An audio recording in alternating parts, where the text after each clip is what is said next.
Hello বন্ধুরা, সবাই কেমন আছেন? আশা করছি সবাই ভালো আছেন, ভালো থাকবেন। তো সুনিতা মান্ডি ব্লকে আজকে মিফির ইয়ে বদমাশি দেখাচ্ছি।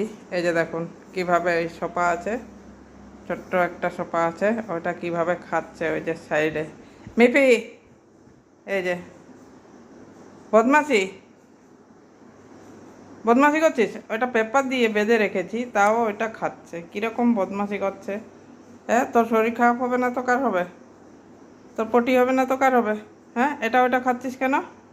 এই যে বাদা ছিল, এই যে দেখুন কিভাবে খেয়ে নিয়েছে।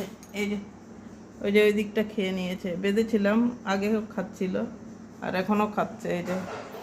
এই যে এখন পালিয়ে গেল। ওই যে ওখানে পালিয়ে গেছে, যেই বলা হয়েছে ওই যে ওখানে পালিয়ে গেছে।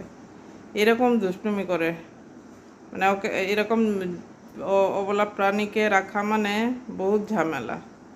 তো এরকম যদি কোনো দিন কেউ রাখেন, খাঁচার মধ্যে রাখবেন। আমার অনেক জিনিস নষ্ট করে দিয়েছে। এই যে সোফাটা কী হারে নষ্ট করে দিয়েছে। এই যে সাইডে হ্যান্ডেল দুটো বেঁধে রেখেছিলাম, তাও খেয়ে নিয়েছে। তো এইভাবে জ্বালায় আমাকে মিফি। এখন বদমাশি করে এসে এবার সোফার নিচে ঢুকে গেছে। মানে এরকম কীরকম দুষ্টুমি করে। তো বন্ধুরা, কেমন লাগলো মিফির দুষ্টুমিটা অবশ্যই কমেন্ট করবেন। ভালো লাগলে লাইক করবেন, আর সাবস্ক্রাইব করতে বলবো না, আপনারা করবেন না। তো এই যে এরকম বদমাশি করে বেড়াচ্ছে। তো ঠিক আছে, সবাই ভালো থাকবেন। এখনকার পর্যন্ত এটুকুনই। ওই যে কীরকম একটু ভালো থাকলে এরকমই দৌড়াদৌড়ি করতে থাকে।